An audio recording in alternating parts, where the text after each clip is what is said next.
like to make art in our class. So it can certainly be something personal. It can be, so it could also be like art content that's been made available to you. I think what's really exciting is some of the art shows and the auction houses and the museums and the galleries have all really kind of had to accelerate their evolution into online participation. A lot of new art, like new museums where you wouldn't have been able to see an exhibit, you know, is now available. So it can really be anything that was particularly exciting to you within the art community during this time. I've already had a couple people send things. One is, we've had some videos, some photography, and some personally made art. So it's really kind of, I want it to be really open. Bridget? Yes. I've worked on a whole series of new things that is completely different in my field, you know, in photography, but it's a completely different kind of art, sort of abstract. And I wonder, it's a series of about 6 or 7. And I don't know if I can send them all in or send a few in, or what do you want?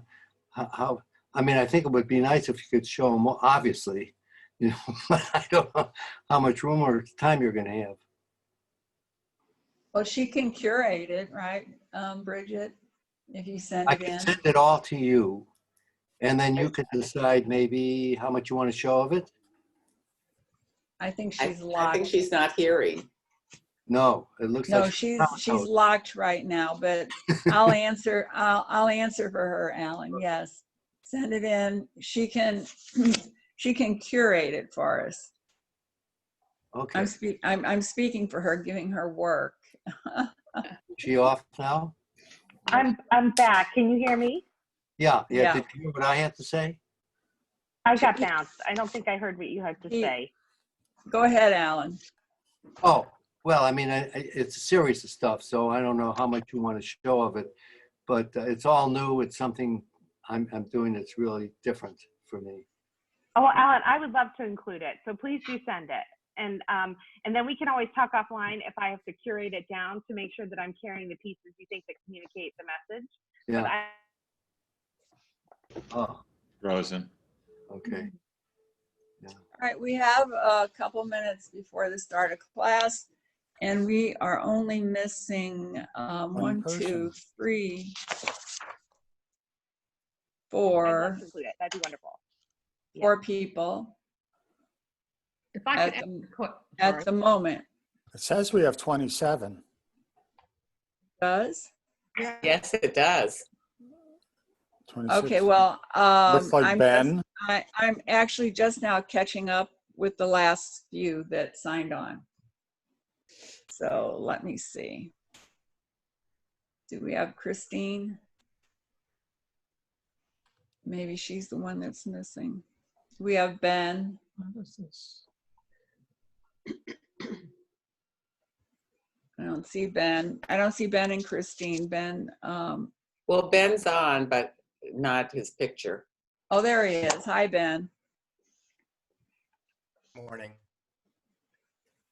And Christine.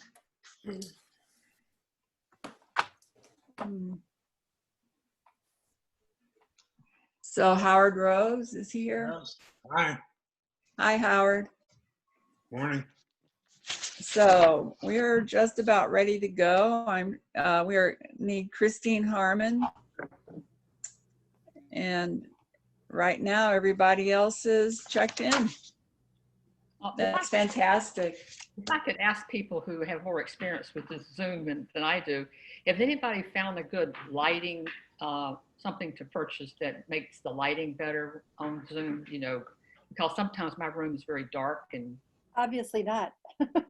Well, our photographers can answer that, but I know that people that do this all the time use a circle light, a circle lamp.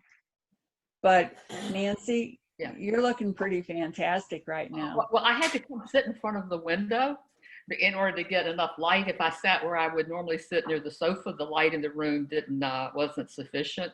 So I might do Zoom sometime when I don't have this window light. So I just didn't know if people had bought some things that worked really well for them, if they could pass on. Donald. Go on Amazon and look for LED lighting. They're very inexpensive, and just you'll decide how much you want to spend. That's what a lot of people use. I have been on Amazon and I've looked and read reviews, but I haven't seen something that the reviewers, everybody really liked. And so I didn't know if any of you had personal experience with any particular item that you might have purchased. But thank you. So During the day, you can easily have the light. Well, I don't have it actually on now because it's too bright, but you can make sure the outside light's coming in. That helps. But at night, I know I'm going to look for a light too for at night. I have nothing that really works. the other thing is it's better if you're facing a window Right. and not having a window light behind you. Like me. But you're coming through pretty good, Roger. There Yeah, the are- problem I have is I have a fan above me that I know is annoying, and I don't want to turn it off though, because otherwise the room gets stuffy. So Yeah, but You you're gotta- all, I'm seeing a lot of faces, so that's good. Bridget has some, all right, I'm gonna see if she's here. Bridget, you have housekeeping, and it is, it's actually time to start. Okay, great. Good morning, everybody. I am getting a little alert every once in a while that says my internet is unstable. So if I crash, I apologize for leaving you. So a couple things. We're going to talk about curriculum in a minute. Roger's going to lead us in that discussion. So we'll cover our calendar of events kind of as we go forward. And I know Mary John's done a great job of checking in with how everyone's coming in. You know, we're just trying to get a feel for what works for people. We'll continue to send things out via email, but also making them available on Canvas, just because I think there tends to be a lot of technical difficulties still occurring. Just a reminder, Byron, we had a nice conversation because Byron asked very kindly about my request for submissions. On the last Tuesday of September, we're going to do something kind of a general theme of art and COVID. And what I encourage everyone to do is just share maybe a piece of art that's been impactful to you, or perhaps some online art content that's been particularly impactful to you during this period of time. And then we'll have a discussion. I'll put it in a slideshow, and I'm asking everyone to submit by, you know, the sooner the better, of course, but by September 27th. I think that's a Sunday. And if you have any questions, feel free to email me or call me. I think I sent out my mobile number, so you're just welcome to reach out, and I'd be happy to talk about your thoughts. I'm going to track, I just kind of want to give you guys a heads up. One of the things that really enriches our program is our discussion. And we have a really nice mix this semester of returning participants who kind of know the drill, and then quite a few new people, and we're very excited to have you here. But what we would do, even if we were in person, is kind of put you on the spot if we haven't heard from you during the class. So probably in the second hour, if we haven't had an opportunity to hear from you in discussion, we might reach out to you for your thoughts on a piece or on content. So that's just a little warning. But don't feel pressure. And if you're like, I'm kind of just soaking it in, you know, that's okay too.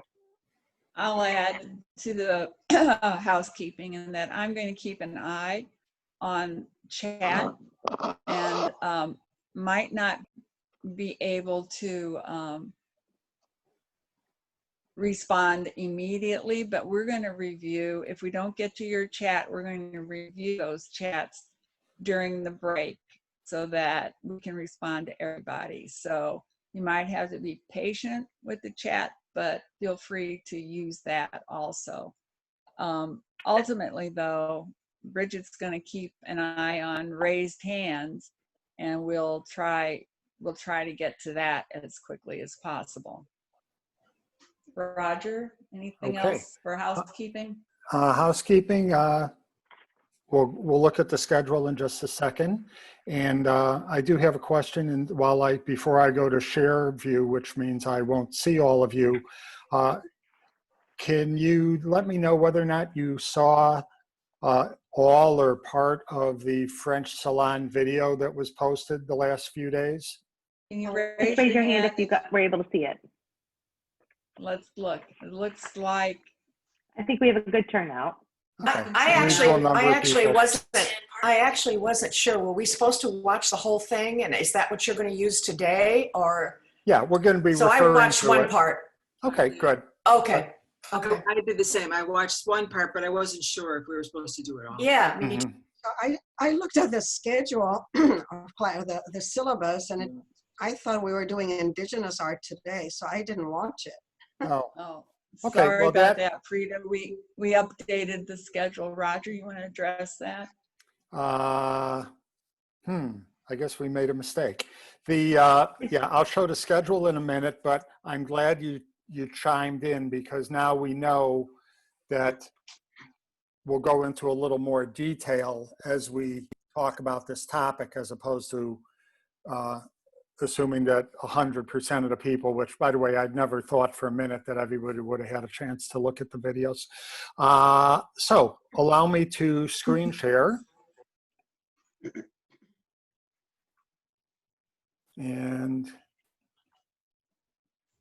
let me know when you all are seeing.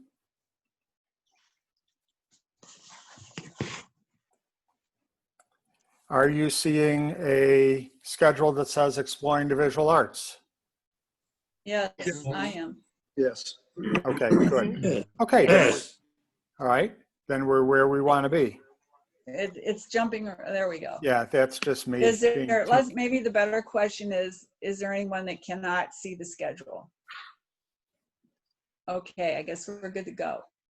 All right, so where we are today is the French Salon. Next week is Indigenous Peoples, then Art of COVID, New York Armory Show. That one, as an example, there will be a two-part video that will be posted in advance of that.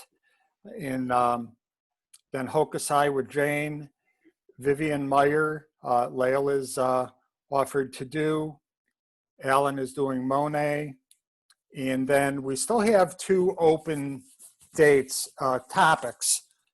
We would like to have sculpture, whether it's Henry Moore and Barbara Hepworth or someone else, but we'd love it if someone would decide to do sculpture of some variety.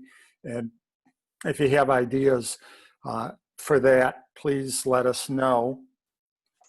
Then we have Don doing the Mexican artist that we talked about last week. And then we have Diana with the Holocaust art. And then we would prefer to put in something about architecture. It doesn't have to be the Pritzker Prizes, but just something about architecture would be good. And again, we can chat about that, and we can look at our history and see if you have an idea of something that you want to talk about. We can see whether or not it's something that we haven't covered in the last few years, so we can embrace it, and it would be sufficiently new for people that were in the class at the time, but also be fresh for the people that are new. And then we have Mary John, and then Bridget and Mary John with the final still life and show and tell that we like to wrap up. So before we move past this slide, does anyone have anything they want to say? Do you want to trade any dates? Do you want to make any suggestions? We're all ears. And I want to mention who is that? Somebody? It's Jane. Jane. I agreed to the 20th, and I know I can be ready for the 20th. I hope that I could be ready for the 13th. Oh, but I'm not okay. sure. We're not wed to that, so we can make that switch. What? That's easy. Jane is moving right around the 13th. So. Well, I'm moving the last week of October, and I'm moving starting now because I closed yesterday. Okay. So. But let's hear from Lyle. She has her hand up. Yeah, my date of October 20th, can you hear me? Yes. Yes. Okay, my date is definitely movable. I'd be happy to move it to later because I don't yet understand the technology of how I will get my things shown. And I'm hoping that I'll understand it better after today when I see some examples. But right now, I'm kind of in limbo. So I don't want that to be a definite date until I know how I can get my ideas to the class. Okay. Let me ask Diana, by chance, would you be available to take October 13?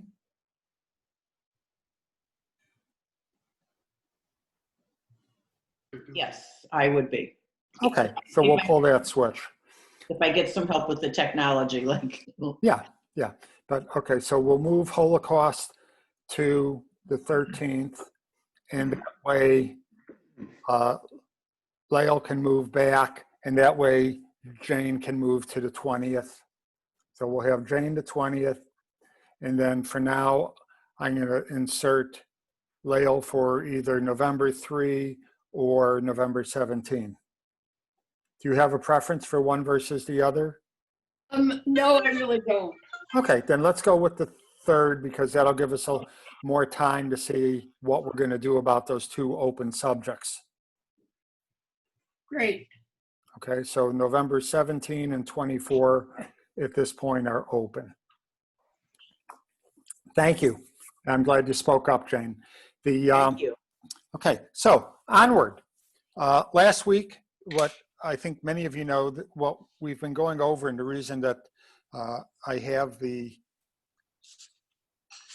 pre-recorded segments is because this relates to the project that I'm doing to finish my master's degree on art history. And that series is 4 different topics: art appreciation, like we did last week, the Paris salons, the armory show, and then one that we're not going to do this semester, which is called the Ashcan Artist of American Art, also beginning of the 20th century. So we're now on class 2, and then in a couple of weeks, we'll be able to cover the armory show, which I think many of you will find to be a very exciting piece, because it's really so much about art that we know.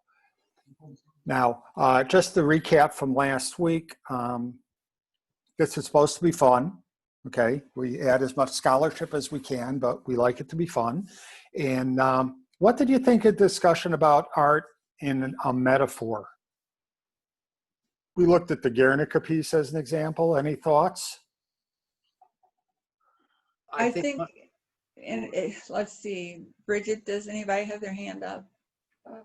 Frida. Excuse me. I particularly appreciated the photograph of the site of the Guernica, and then the actual painting, and your discussion in the video.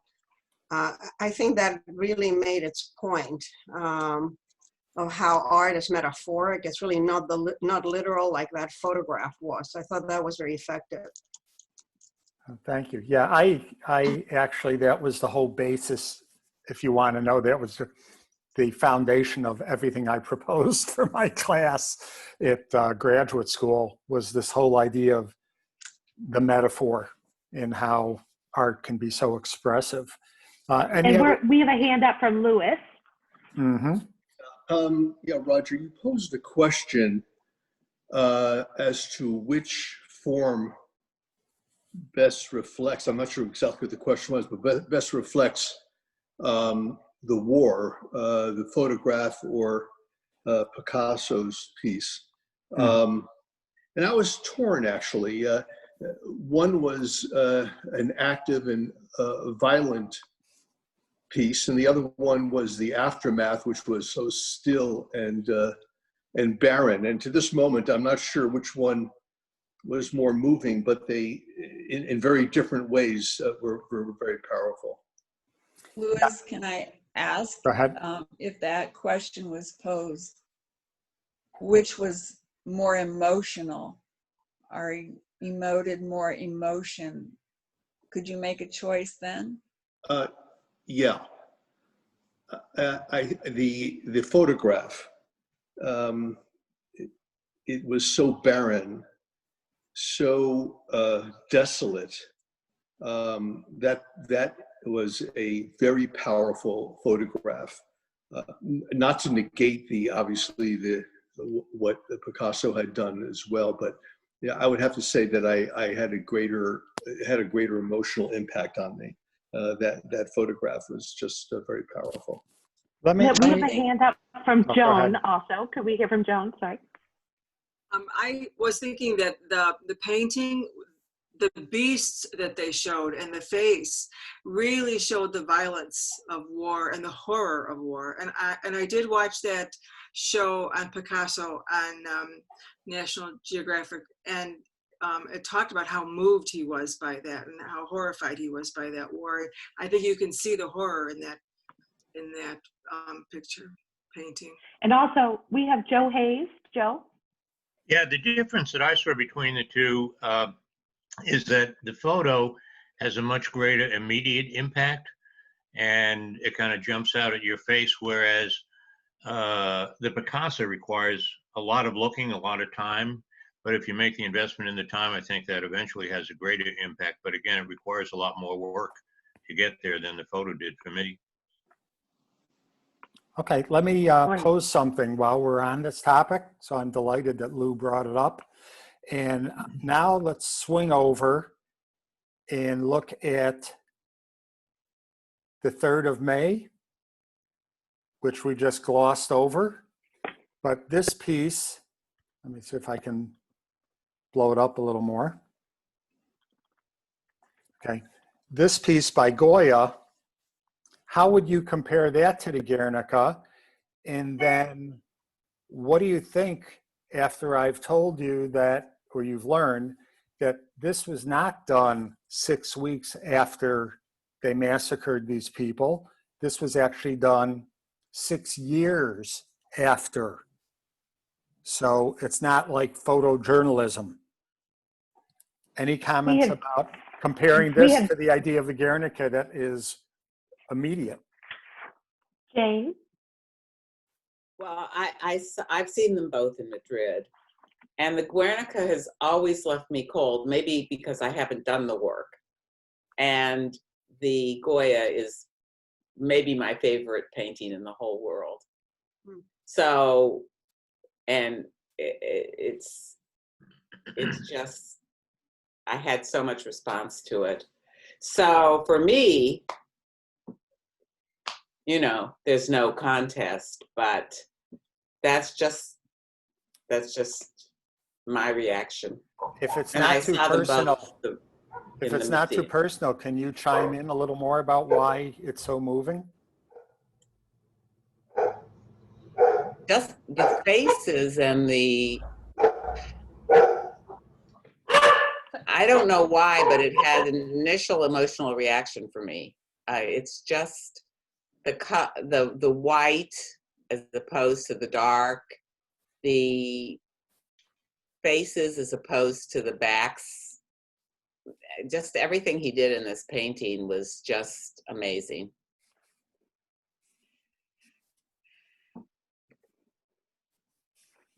But I don't know why. Did anybody? I have Donald. I have a couple more hand up. Oh, good. Sorry. Donald?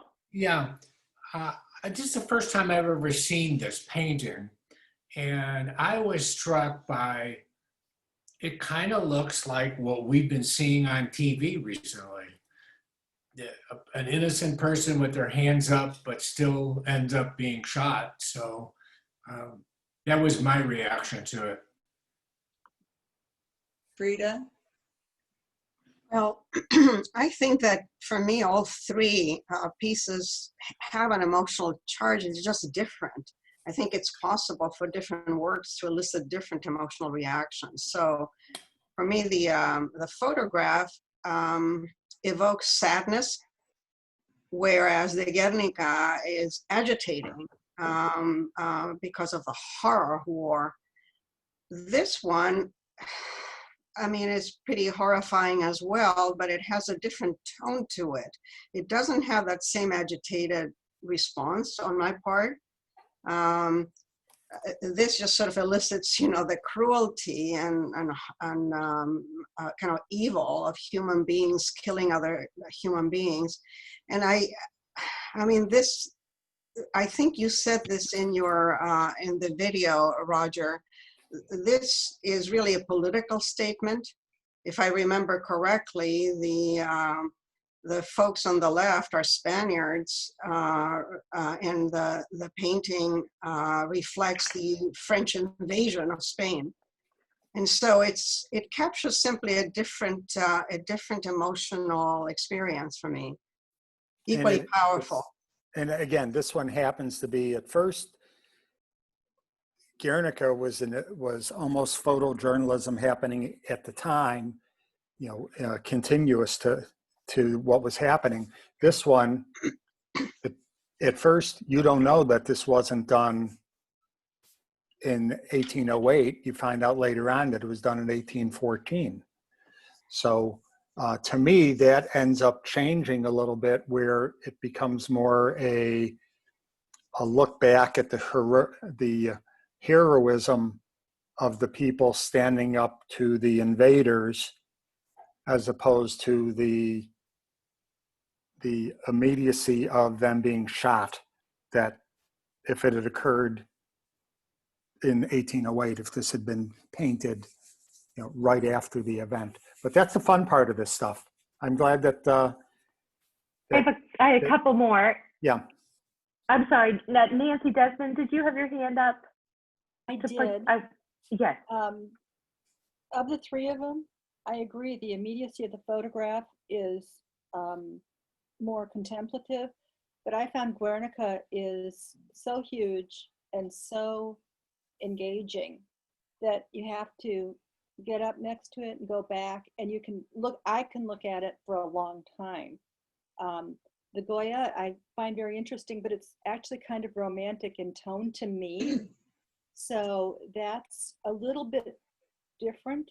It's very emotional and horrifying. But to me, the Guernica has a much more of a grab your attention and force you to look at each little piece of it and contemplate what each image means. So to me, it's just it's an incredibly strong painting.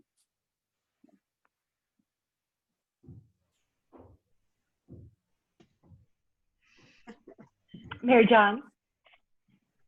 First of all, I want to thank Louis for initiating this great conversation and pointing out that we each have our own emotional response to artwork. And that's also what makes it so interesting. The photo for me, because there are no people in it, I can't respond to it with as much emotion as I can to Picasso's Guernica. And I just want to make a brief comment on the last piece.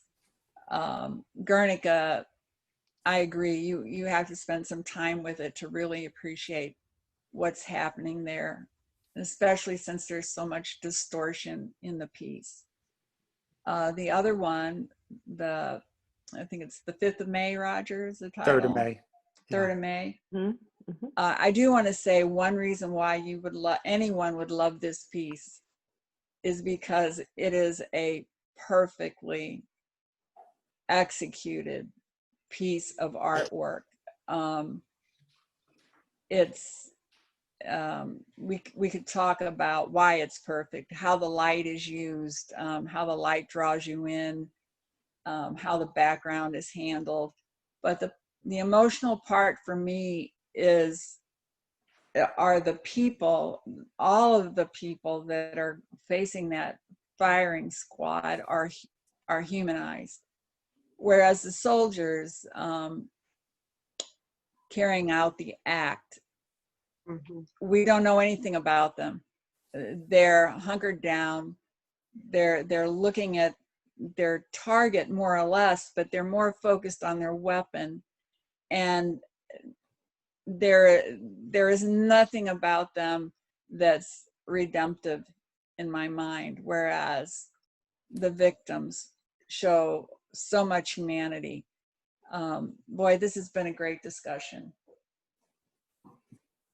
Okay, let me do a little shucking and driving here, and we will. let me switch to the other presentation. Bear with me. Take a little bit of razzle dazzle for you. Yeah, we're impressed. Okay. Well, I use that term because Bridget used it the other day. Okay. So, sorry. Okay.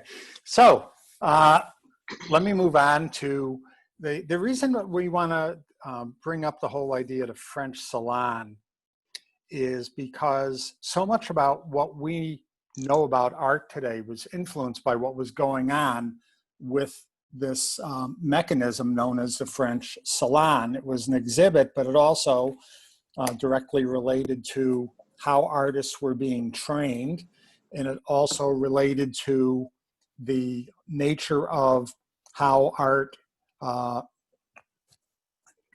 the artists were considered, what kind of market they had, because this was the most influential thing that you could have, was the endorsement of being chosen by this committee that put on this show. There are, in particular, the year 1863 is pivotal, and that's because in that year, 2/3 of the people that submitted artworks to the jury, of the jury being people who decide what's going to go in the show, 2/3 of them were rejected. And it turned out that there was such an outcry from the artistic community that the best way to deal with it, according to Napoleon III, was, who's actually Napoleon's nephew, not third the way you normally would think. And Napoleon III was to say, okay, across the hall, we'll have a salon of the refused artworks. In which case, we'll talk a little bit more about whether or not, if you were rejected, would you have participated in that show? So we'll let that ruminate in your head for a minute while we go through the next few slides, because I'll come back and ask you, would you or wouldn't you want to be in the refuse show if you had submitted your artworks and had them rejected, but then you had the option, instead of taking them home, of letting them go on display. So what I'd like to show you here is a few things about the this particular piece, which you're going to find out a lot of these come from the Milwaukee Art Museum, where I was a docent for 10 years. And this piece, which is by Bouguereau, is a good example of what fits with the hierarchy of French art. And what I mean by that is they had a hierarchy where history paintings with high moral value, myths, portraits of famous people, or religious scenes, that was what art was supposed to be about. That's what the Academy revered. And then under that, you had genre paintings of everyday life, and you may have also had equal to the genre, or some people feel it was more important than genre, portraits of non-historic figures. And then way below that were landscape art, and below that was still life. So this was actually the pecking order that they taught in the school. And when I refer to the school, it actually was that we had two different schools that people were going to. One was the École des Beaux-Arts, Academy of Beautiful Arts, and then another one was in the UK. They had its equivalent called the Royal Academy.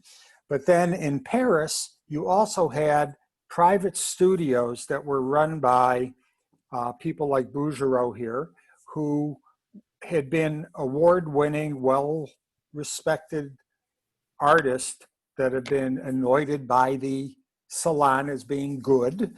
And they ran studios such as Galerie Suisse, Galerie Glayer, Couture, and one called Galerie Julian. And what they were promoting, and now I'm going to do another switch, so No, I'm not, because I don't know if I can pull it off. Okay. Well, actually, yeah, bear with me for a second, because I think you'd like to see it. Bear with me.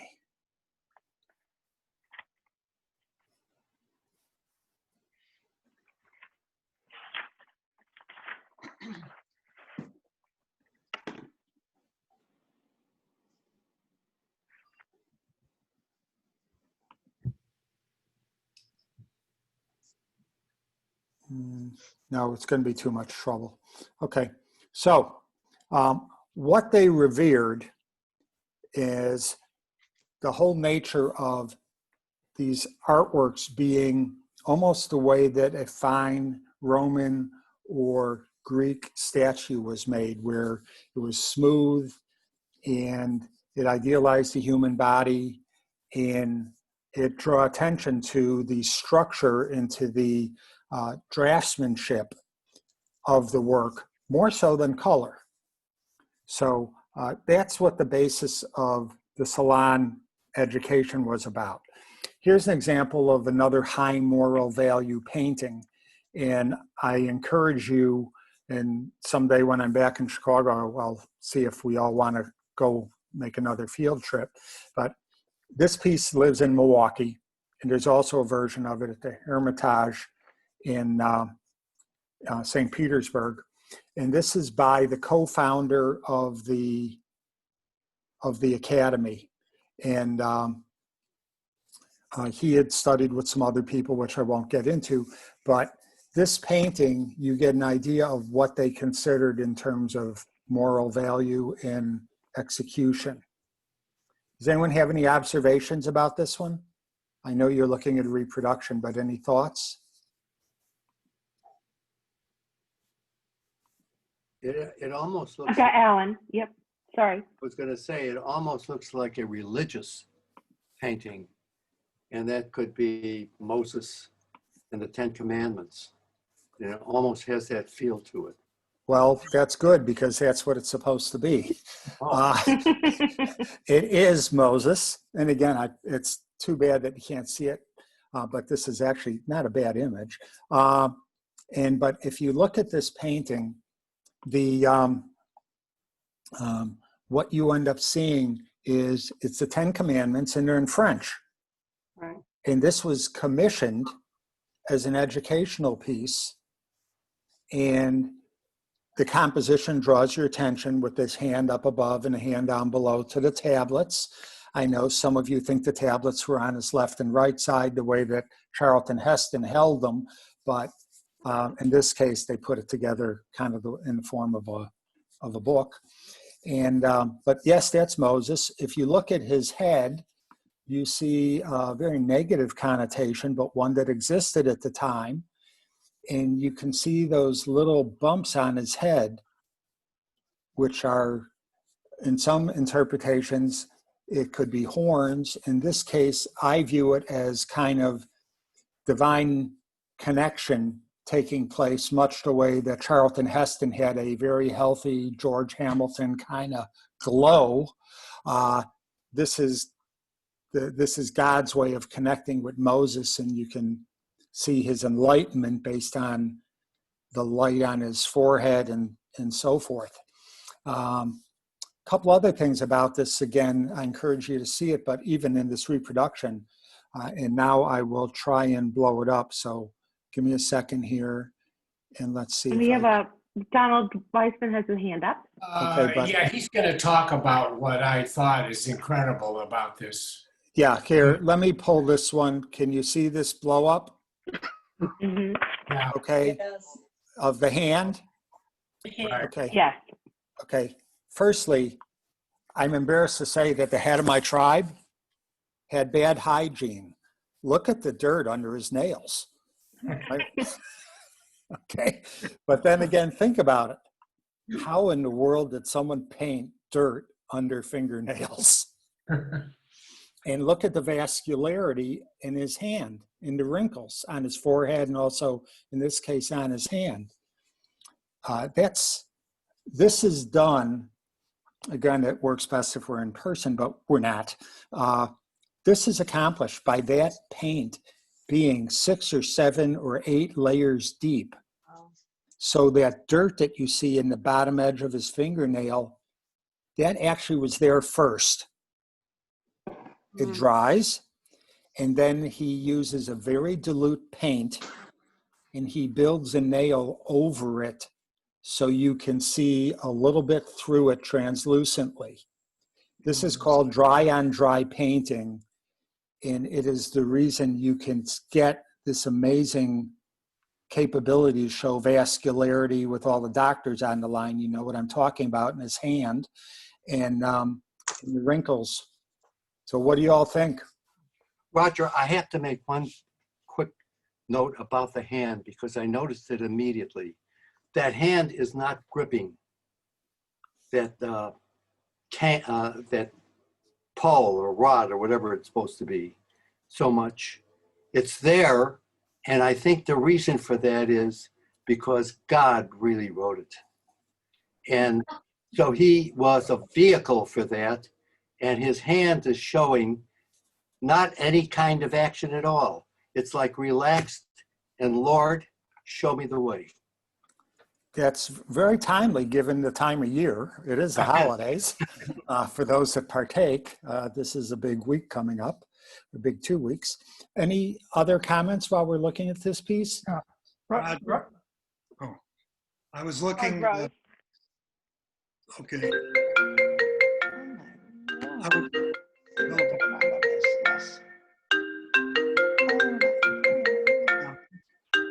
Somebody should be on mute.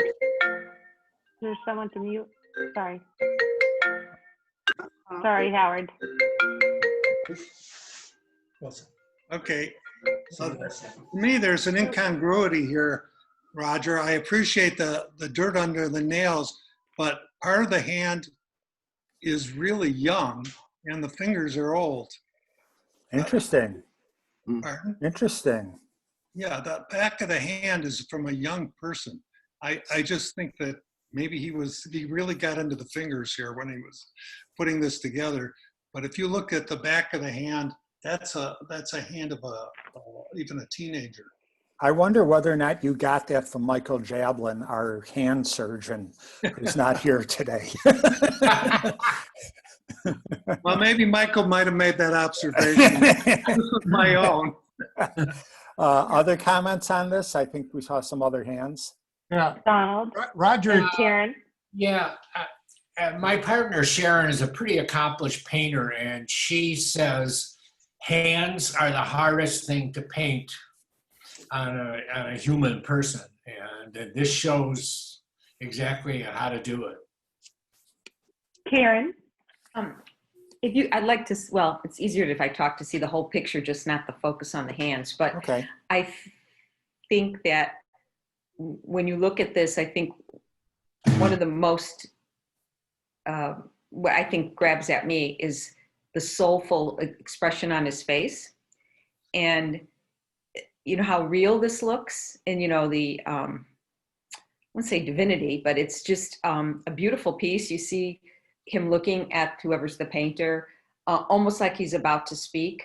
And I kind of disagree with the fact that it looks like he's not holding it with the other hand, because you see he's holding on the top, and the way he is pulling the rod, it's leveraging holding it. So I feel like I see him holding it. I don't see him like just, it's not floating, he's holding it. And the divinity in his face, it's just a beautiful moment of enlightenment for him and for us. On September 30th, 2020. I think. Yeah, I was struck every time I looked at this again, both today as well as during the week, that this person was made to appear to be left-handed. And I just found that so strange in maybe other pictures of Moses, but in particularly in 17th or 18th century art that I remember. Why? I don't know that it was ever done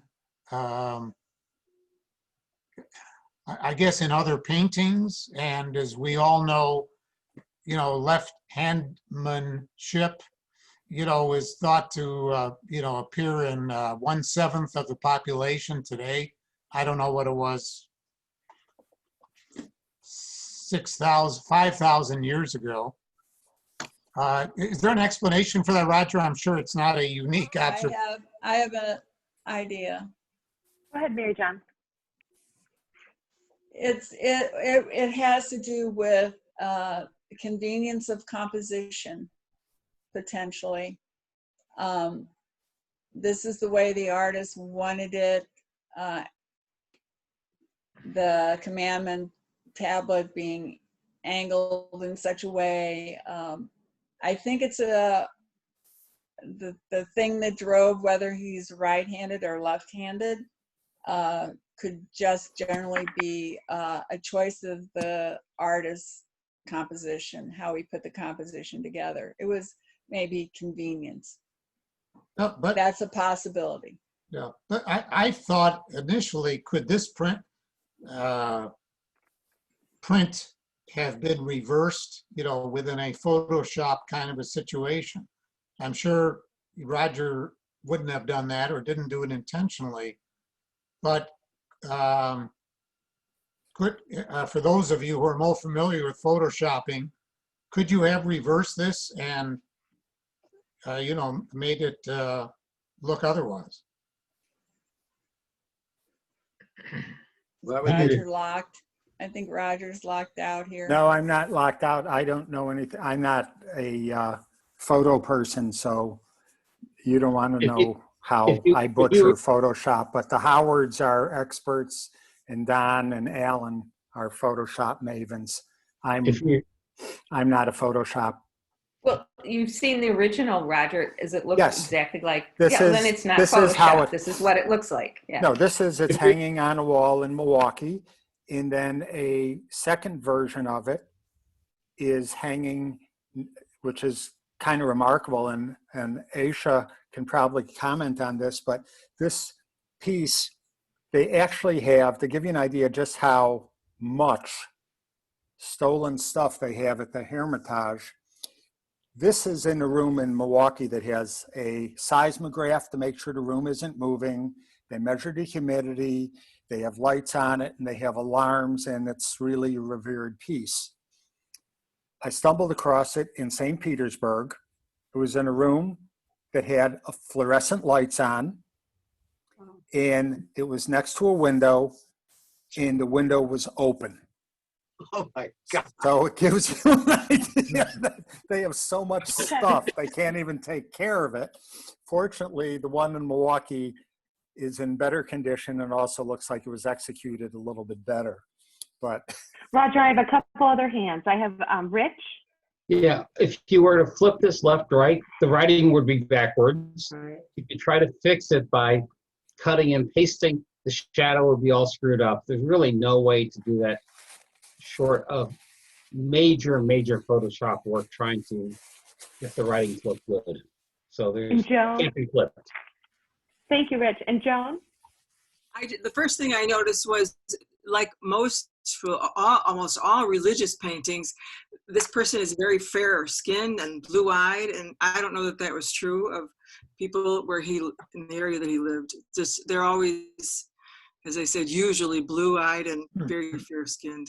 Oh, that is a very heavy topic all by itself. But thanks for, yes, Joan, good observation. Frida? Just a quick query. Why suspect him that he's left-handed? I just don't see that. He might very well be right-handed and he's holding the tablets because they're heavy or whatever on his right hand, and I'm not sure where the speculation about being left-handed comes from. I'm not either. And does anyone, to our aficionados, Mary John or Roger, have an answer? And then I'd like to go to Susan. I don't have an answer. I would say that I'm a pencil artist and that I often hold my pencils in my left hand while I'm waiting to make a decision to put it in my right hand.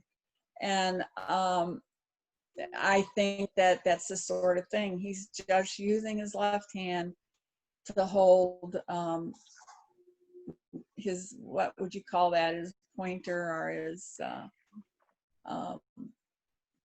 yeah. I think that it's a natural thing for me, especially for me. I often hold most of my pencils in my left hand before I switch them to the right. Great. Then we're going to do Susan and Howard Frank. I just wanted to comment. I think I can't get this out of my mind. Roger, thanks so much for pointing out that those could be horns. I think of now I'll never look at it as divine, but they really look like it's more something about he's connected to the divine in some way. But my son-in-law would always tell the story of in high school at Lane, a couple of kids asking him, is that why he wore his hair longer, to hide the horns? He was Jewish. I mean, that actually happened to people.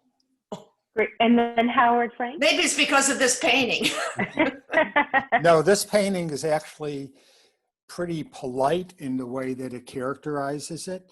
There are other paintings from this era and a few hundred years before it, this being in the mid-1600s, where they actually have almost like little goat horns on Moses's head. And they attribute it to some mistranslations, which a lot has been attributed, of course, to mistranslations. And but that's some of what has gone on. This one, I guess, like to look at it and say, well, those, maybe it's a kind of a divine light coming in, but you're right, those could be leading up to some very large horns. Or a precursor to a halo. And then we have Howard Frank. You had a hand up? Yeah, I'm left-handed, and I was just trying to do the motions that he's doing there, and I find that I would probably reverse it, and the tablet would be on the other side, and my left hand would be on the bottom, and my right hand would be on the top, just because the left hand is stronger at holding something up. That's great. We had a couple more hands. Byron? Yes. Do we know anything about the person? A lot of time, this is commissioned. Is he a family member? Is he a person who said, I want to be in it? Is it a model? He could have been a lefty or a righty, and he preferred it because he's paying for it if that is a family member. I'm just curious if there's any history of the person. I don't know that. I know it was commissioned by the government, whatever that meant in 1600, and that this was the leading academic painter at the time, Philippe Champagne. But beyond that, I don't know. But what you said is completely possible. The fact that when there were commissions, yes, you were very often painted into them. This would be pretty extreme to make yourself the hero. Normally it would be, people that are on the side in a religious scene that they may have the mother and child in the middle, let's say in a Christian piece. And then on the sides, they might have, St. Peter, St. John, what have you. And then subordinate to them, there may be some family members as witnesses, the people that paid for it, the patrons. This would be pretty extreme to say, okay, I want you to put me as if I was Moses. That might be a little over the top. We have several more participants, and I want to get to a couple of them we haven't heard from yet. Sandy, could you go, hon? Yeah, I'm glad to. I've been having a little problem with the internet this morning for some unknown reason. So if I'm saying something that someone's already said, I'm sorry ahead of time. What really strikes me is the lighting, and reminds me so much of Rembrandt and chiaroscuro, and just the way the rays of light are coming across his face, and and the tablets. And also on a side note, I want to mention my first week at the University of Illinois, I was asked by someone if I had horns. Oh. Just wanted you all to know that. Wow. Okay. Thank you, Sandy. We're going to have Cyril. Because Cyril? Can we hear from Cyril? I'm not sure if he can hear us. We'll come back to you, Cyril. How about Lyle? Here we are. I'm on now. Oh, okay. I'm sorry. Go ahead, Cyril. I just wondered why we've discussed his anatomy in great detail. We've left out, I think, one of the most important parts of the painting, which is the expression in this man's eyes. He has such seriousness in those eyes, a sort of concern and a worry, perhaps, about what the tablet is going to do in the future of mankind. One of the great things that have ever been written. And I think we should really look at those eyes seriously. That's wonderful. Yes. Wow. Lyle? Yes, I completely agree with what the previous speaker just said. I am fascinated by not only the lighting, but the expression on the man's face. He looks a little bit as if he was struck by awe. And it's not as, I mean, he's bringing the tablets to the people, but he doesn't seem to be thinking about, I'm bringing the tablets to the people. He seems to be in the spell of having heard the voice of God. And when I look at this picture, that's what I see. A man who has just heard the voice of God. And then Howard Rose. Yeah, those are really good comments about the eyes. And I'll just add my little bit about it, because it looks to me like he's actually pleading to the person he's looking at to understand. I have that, now I'm reading into it myself. And Mary John's comment about the composition, I really agree with the purely compositional aspect of this. It's sort of it's a perfect triangle he's made with the fold in the tablets, the pointer, and the top of the triangle goes right through his face. And I think that's how it came about. And if you think about his left-handedness, if you look at under number 5, I don't know that when you put this isn't in stone, but the letter is slanted to like you would write it with the right hand. If you look at the U, the ER, that's a right-handed stroke. So anyway, those are things I was thinking about. We have more hands, but Roger, do you need to move forward? Yes, that would be good, but this is amazing. Wow, what a fun topic. Who knew? Who knew? But that's a wonderful thing about this topic, is we just never know what's going to resonate. Let me go through a few other examples of history paintings, because we were talking about this hierarchy. So you see Moses. Here you have Socrates. This is a piece by Jacques-Louis David, who's really one of the amazing artists from the end of the 1700s and the first part of the 1800s. I like to stop for a second on this piece, which again can be very political. And this is Jacques-Louis David. And if you see the work on the left with the Oath of the Hierati, and then on the right you have the Death of Marat. And I apologize because my French is non-existent. I learn it and then I forget it, so I butcher all the words. But let me ask a couple of comments about these two. Anyone want to chime in? Then I can fill in a little more about these, how and why they were painted. I have Cyril. Cyril, go ahead and unmute.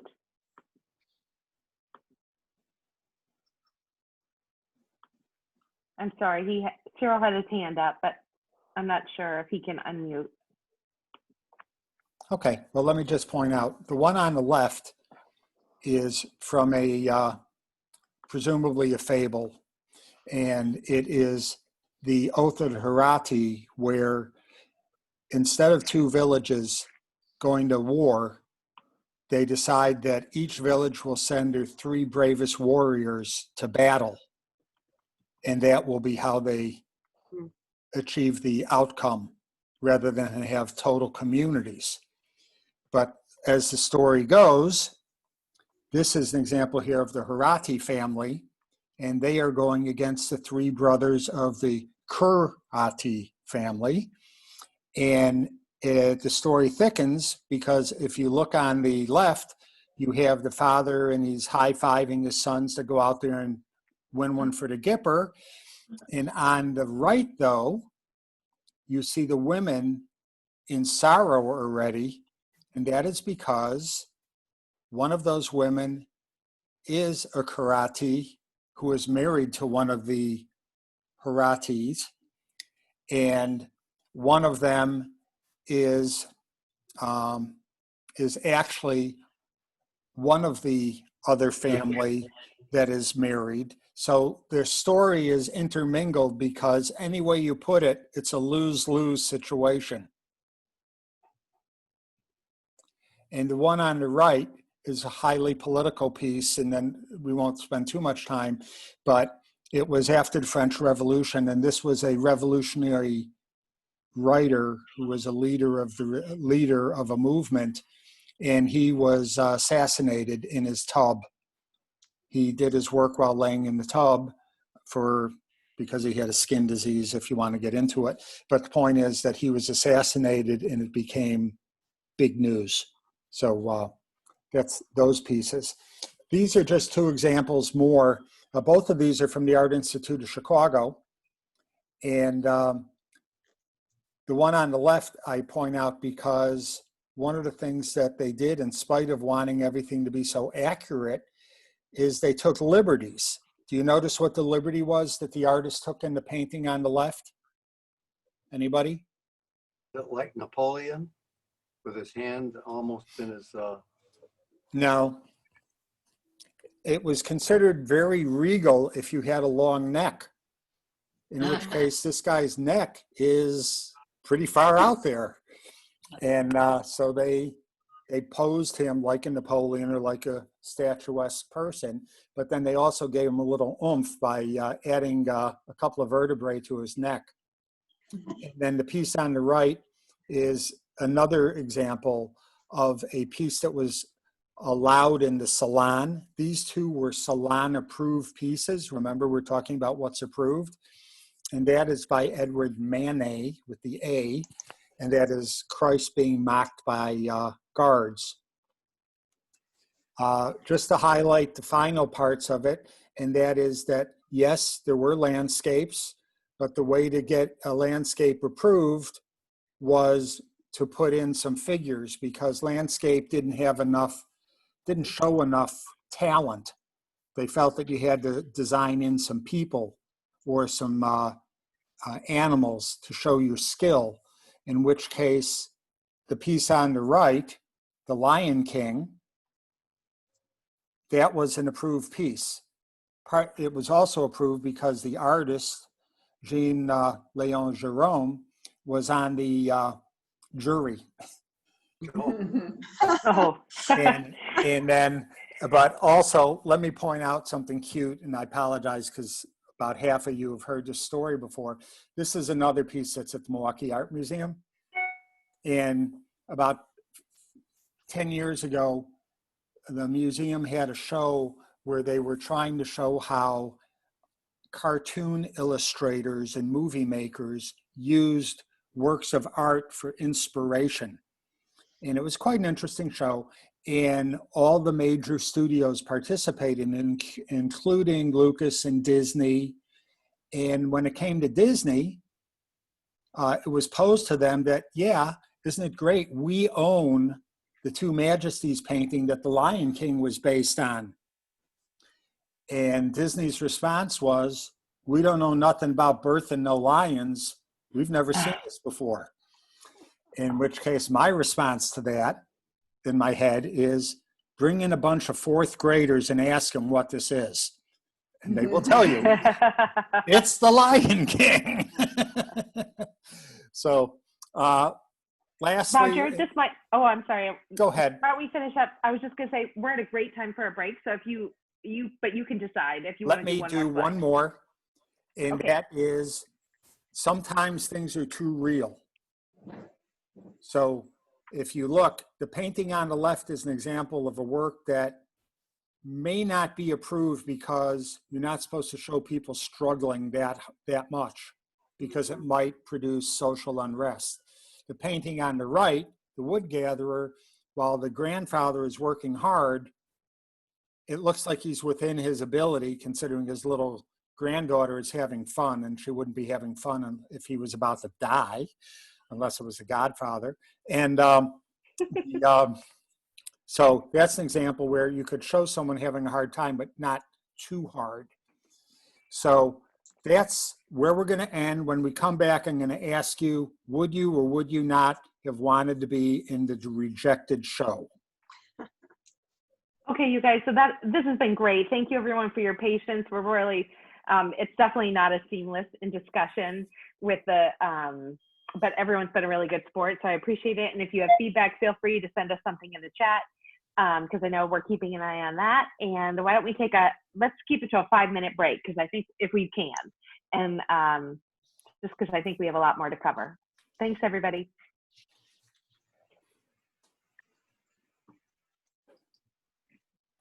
Bridget? Yes.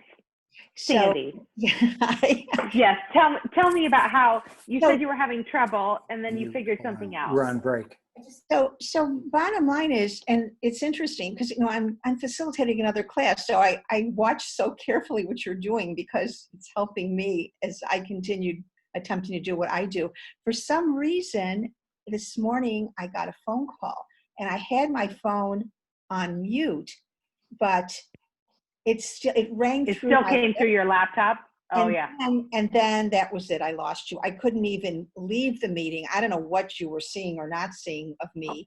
But so now I have learned I have to either turn it off or put it on airplane mode. But I guess that's a suggestion that I would pass along. And I'm certainly going to pass it along to the class that I'm facilitating. Yeah, I appreciate that because I know I've been getting, I thought I had disconnected my messages from my laptop, and then so I thought I was fine, but it's forcibly popped its way onto my laptop while we've been meeting. So I don't know how to, I'll keep working my messages, but I appreciate the tip about putting the phone on airplane mode. And we'll mention that to people. I appreciate that, Sandy. You're welcome.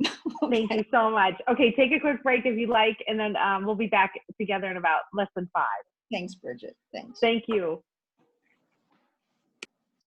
Mary Jo, do you want to unmute? I can just tell you a little bit about how it's going from my end. Yes. Okay, yeah.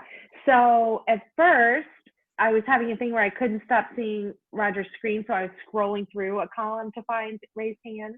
Yeah. But I have figured out how to scoot him to my side, even though I'm only using one screen. I don't have 2 screens, which I know a lot of people use the 2 screens, which would certainly be helpful. But anyway, so I scooted it and I can see 25 of our 27 participants, and somehow it was smart enough to figure out I didn't need to see myself and I didn't need to see Roger because he was the speaker. So now it's worked. Now I'm kind of like just right. And I think probably a good tip is to, I'm trying to include everyone's questions, and I do think Roger does like to slow down when we're on a topic that engages everybody. Sure. But I think it's okay for him too to move us forward and interrupt me, of course. That is totally fine. And as far as I can tell, we only have a few people. We haven't heard from Ben, and we have maybe Nancy Harper and Christine Harmon, but I think Nancy Harper we did hear from in our welcome chat. So we've definitely heard from a lot of our participants. Yeah, it's been fantastic. So let's talk about chats. So what's nice is that some people have put in chats to everyone. Yes, which is very helpful. Which is kind of naturally extended the conversation. The one chat from Rich that could be addressed by Roger, I don't know, where is he there? No. The one at the NTS, which show Earn More Money, which I don't know if we'll know the answer, but that's a good thing to discuss. The what one? The last one where he asked which show, well, we're going to come in and talk about whether we would have wanted to be in the reject show. Well, Rich also, and he's asking if they ask money. For the artist. But the other one that's a little bit more important is he said, and then again, consider the golden rule. There's the golden rule or the golden triangle of art. Yes. I just want to be sure somebody acknowledges that we'll cover that at some point, maybe not today. Roger, are you on? I'm here. Yeah, so that was one of the chats about, the golden triangle, the golden rule in art. I don't know that we necessarily have to touch on that today, but just acknowledge that that question is out there. Okay. Yeah, I'm now seeing the chats. Mm-hmm. And acknowledge that it's nice for the group to put their chat into everyone so everyone can see it. It's kind of like an extension of the actual conversation going on. So I'm blown away. Huh? I am completely blown away. My wife just walked in a minute ago to say she was going out, and I just said, wow, I'm so sorry you weren't sitting here listening, because this was like the most interesting conversation. And it was actually a piece that half the people had already seen live and that we've covered at some point, I'm sure. Yeah. But I love that conversation. Wow. It's been good. So people are coming back. Yes. I'm going to step out and get a drink. I'll be right back. Okay, great. Thanks, Mary. Start anytime. I'm going to mute myself. Roger, is it going okay on your end as far as how we're pulling people in? I know it's a little interrupted. I love it. I think we're Great. doing great. I'm going to gloss over a few things and so we can spend some more time on a few others. And I think this is everything we could ever hope a class could be. I know everyone's doing great, and I feel like it's a big adjustment to go to discussion on screen, but I'm really appreciating everybody's effort. Oh, I love it. I think it's fantastic. Just fantastic. Thanks so much for the material. And I think for those of us that had an opportunity to view it beforehand, it gives us even more to think about as we look. So I think that's been working out well.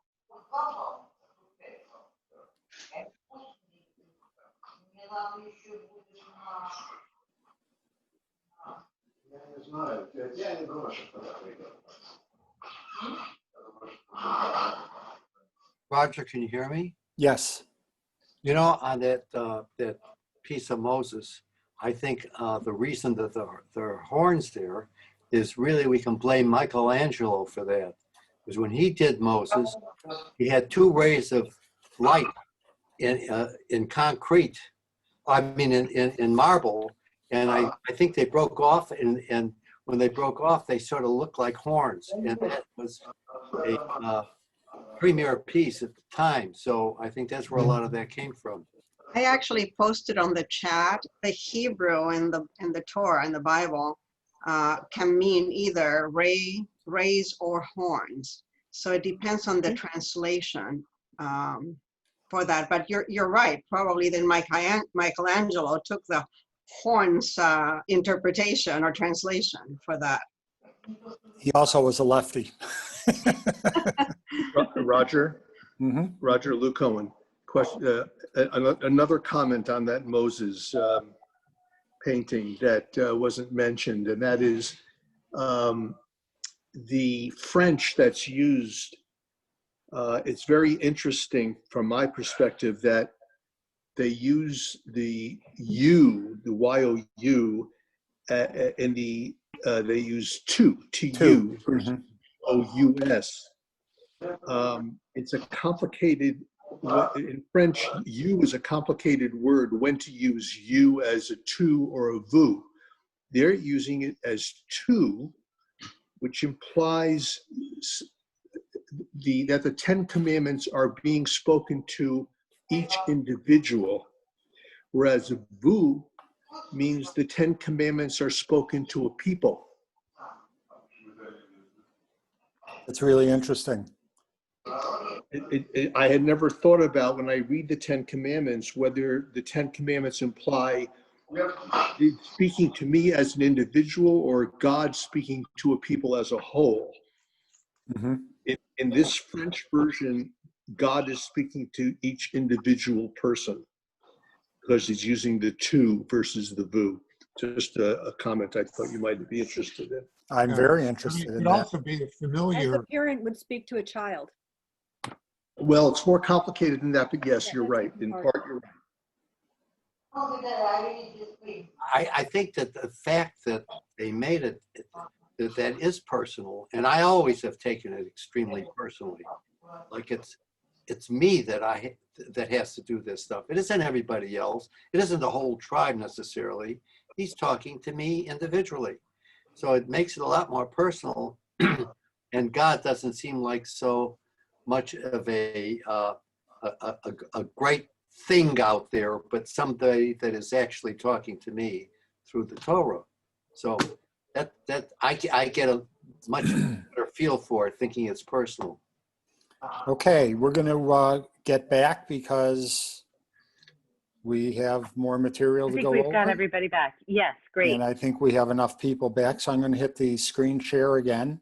And let me ask by the way, to answer a few of the questions that came in on the chat line, Rich, it was more productive for people to be in the big show rather than the rejected show in terms of selling artworks.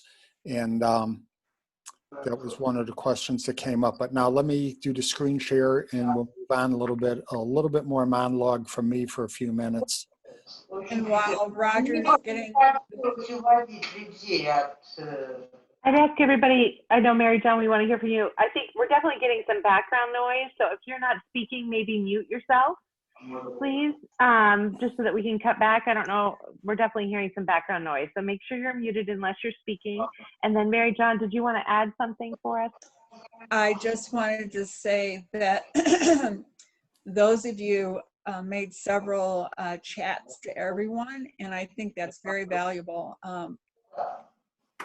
It's a good way to make a comment and share it as a way to extend the conversation that is ongoing. So that was something I noticed that was working well. But still, we will watch the chats to see if there's any specific question that we need to answer for everyone. So thanks for that. That's all. Okay, so I have a question, and that is, okay, you submitted your work to the exhibition and you were rejected. And now the issue is you got 2 weeks to pick up your painting. Otherwise, it's going to go in the big event. Would you pick up your painting or would you not?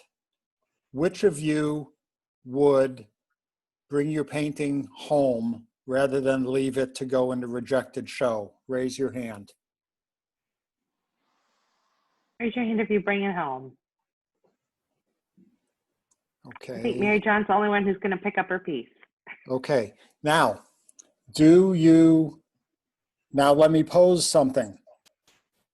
And that is very quickly, if you leave your work there and you're going to go on display with all the other rejected work, you saw what the standards were for acceptable work. Maybe you're a really good artist. Well, how do you feel if you're going to be frame to frame and the people next to you are god awful and had no business submitting in the first place? Does that give you any concern? Yes. Yes. Roger. Also, you have a slide that shows how this exhibit was hung. And I don't know that everybody realizes. Oh, you just passed it. You see it? If you notice those walls, That is how the salon show was hung.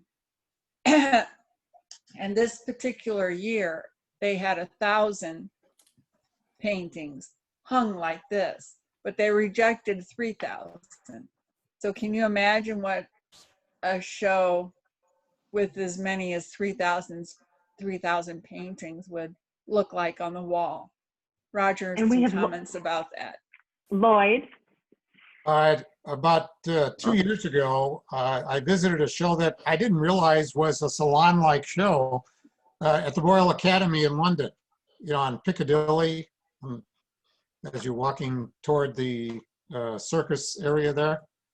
I think they must have had 1,000 to 1,500, but it may have been more focused on the student body in part, along with some more bigger names here and there. But I wonder, was there a series of private studios surrounding the salon? As they did in London, where individual artists could have small showings at that in time, connection with the major location. Okay, and the answer is, on a few occasions, Courbet, who's a realist painter from that similar period from about 1850, Courbet did work that the salon didn't approve, and he was fairly affluent, and so he put on his own, he rented a storefront and he put on his own exhibit. And then one of the other artists, I'm trying to draw a blank, I think it was Manet, also did the same simultaneous to one of the Universal Fairs. So there's a little bit of that going on. And then what some of them did is they tried to get one or two sympathetic dealers, because there were dealers in the mid 1800s and later 1800s, to display their works in their windows and in advance of the show, particularly if they were rejected. That was a way to try and at least get some visibility, but that required having someone that would give you support, even though you were rejected by the Academy. Okay, let me move on. We have a few hands. Okay, Oh, yes, we're going to sir. move on. Oh, Karen. I was going to comment on the if you'd want to be showing your art. Yes. Or not. And most artists have big egos and different things like that. But I was thinking back and connecting it back to, I think it was a couple of classes ago, we talked about the Degenerate Art Show. I think it was something where they let all these avant-garde artists put out their work, and then I guess Hitler and his people came in and said how awful made it look like they were going to get praised, and then turned around and insulted all the work. So I think that for an artist to leave the rejected work open to ridicule, or it could go either way. It could be like you said, an agent or an art dealer could have seen it and said, wow, why was this missed? Or someone could just totally degrade their name and never be able to sell anything again. So it's just a interesting choice. And we have Susan, and then we're going to let Roger maybe move forward. And Frida also has her hand I'll up. make it quick. Yeah, I think I would leave my work only because dealers and critics, and I would be really curious, they're still going to look at that show because they're going to try and find, somebody who's maybe really good that they're interested in. And I'd be curious to know for that show, how many of the dealers and critics noticed some of the artists in the rejected show. Do we know that? You're a perfect lead into what we're going to talk about in about 3 minutes. So Frida also had. Yeah, you're a good shill. Okay. So this is another question, and the question is, was there any kind of collective or organizational effort by some of the artists who were rejected to jointly exhibit in the other salon of the refugees? Oh, you're perfect. Thank you for the lead in. Stay tuned. Stay tuned. Okay, so quickly, by the way, just an example of another loser who was rejected is this guy named Jim Whistler. You may have heard of him. Most people know him because of his mother, but Whistler was rejected not only by the French, but he was rejected by the English with this painting. So, you know, loser. Okay. Why do you think this next painting is in every art book? Anybody? Alan? Yes. Well, this is could have been almost a classic scene, but in this scene, you have, and this is unheard of, a naked woman with two clothed men, and she is looking right at us with unabashed feeling that I am who I am, and so what? And she's what up until now, if you were nude, it was a very I was going to say it's a very sensual. If you were just laying there, you were never looking at anybody, and it gave the whole whole different feeling. Can you mute if you're not? Pardon? We're getting If a you're lot not- of background sound. Yeah, a I lot. wonder if we could all. So if you all could put on mute, that would be very helpful. Oh, yeah. So anyways, so this picture really was, at the time, it was like pornographic almost. I mean, people were really shocked to see this. And she was probably a prostitute, but by the same token, she seemed to be very happy with her profession. And she was not. Let me pick up on that, Alan. Pardon? In the interest of time, let me pick up on that, and I'm going to give you guys a little more information. Okay. But you brought up, you led in perfectly, Alan. Thank you. So yes, it's a bizarre scene. This is by Edward Manet. Once again, the guy with the A, not the O. And it couldn't be more strange. It was rejected. They thought this is just preposterous. Believe it or not, what the objection wasn't as much about the fact that she was nude, but that they didn't like the way she was drawn because she wasn't idealized. She's got a little bit of a roll in her belly, and she is attractive, but she's, you know, not idealized. And they were very offended by that. Now, you wonder, why weren't they even more thrown by the composition? I mean, they were even disturbed about the fact that they didn't like the way the men were dressed. And it turns out that, well, you can get away with almost anything if you are mythological. So look at these two. If you look on the left, that is by Giorgione, and you will see that it is two guys out in the field playing musical instruments with some mythological nude women right next to them, which may be that is it a vision? The men are out there thinking, hey, wouldn't it be great if we had a couple of chicks out here? But it's approved because it's mythological. If you look over on the right, one of the things that I mentioned last week in the video is that Manet used to argue with his buddy Degas, that Degas felt that Manet looked a little bit too much at the past to lift ideas. So if you take a look here, lo and behold, what do you have? Roger, we have a few hands when you're ready. Okay, so what do you have? You see the figure on the right, which was Raphael originally did it, and then it was done by a guy named Grimaldi, did the print, but you can see it's the same composition. So he blended from these two different pieces that are from mythology. Hit it. Okay, great. So we have Byron, and then we have Joan. Go ahead, Byron. I Oh, Byron, you need to unmute. Sorry. Unmute. Okay. Unmute. I think you had mentioned in the past, that's Suzanne, his wife in front. And that's his model, Vivian, or in the background. Victorine Merlot. And I think his brother-in-law is one of the other males. And then I don't know if that's his brother or him, but they're all family members. And I think you're right that he copied some of the past, but the impact was the being naked.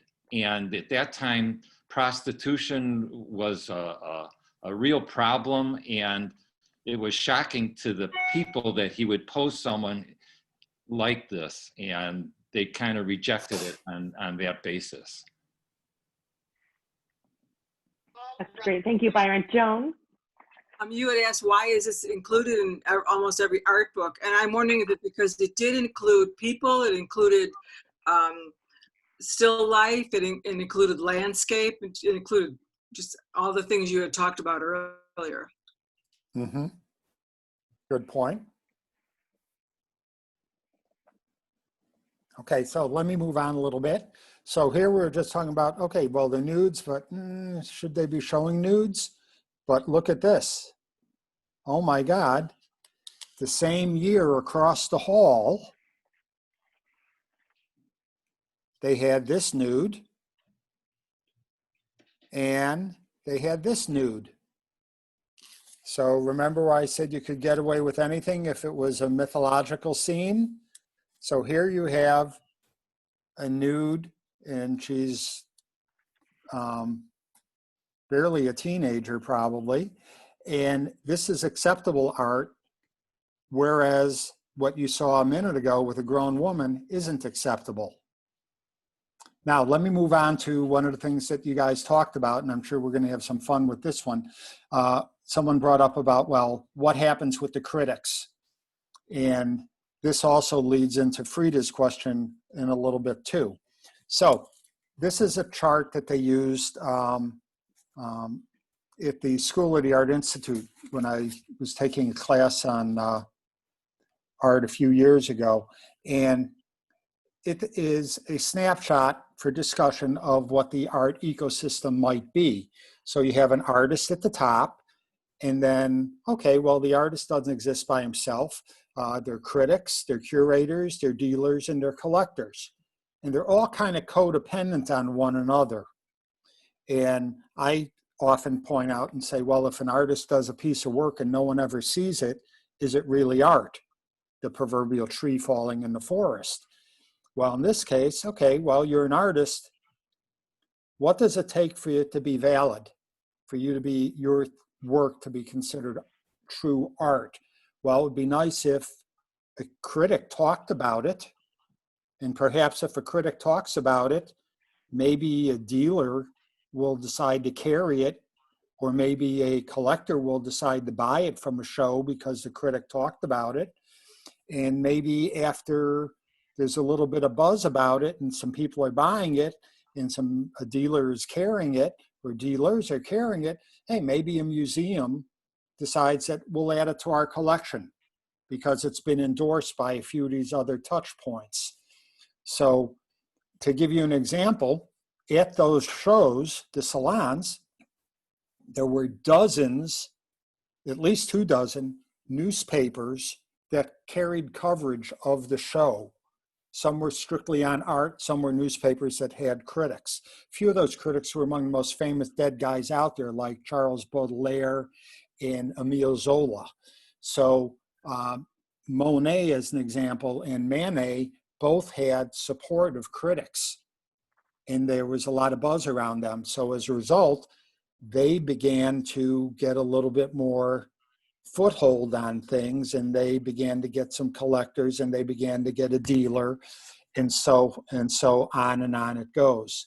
So let me ask you, what do you guys think of this little snapshot, particularly the people that have never seen this chart before?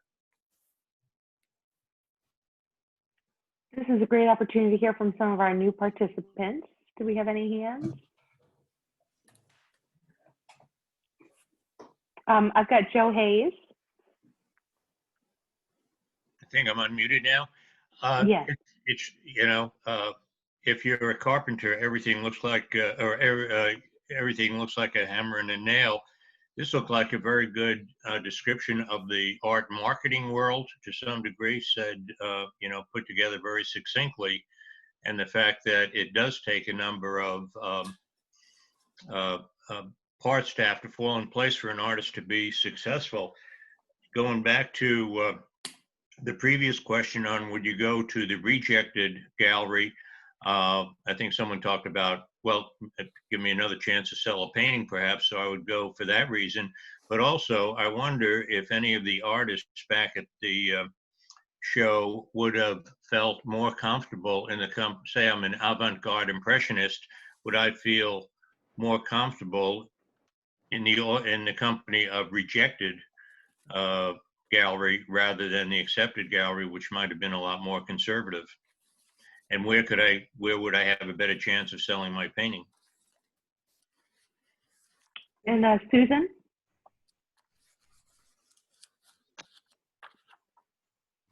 Oh, sorry. No, not Susan. Bridget? Okay. Yes. And Roger? Yes.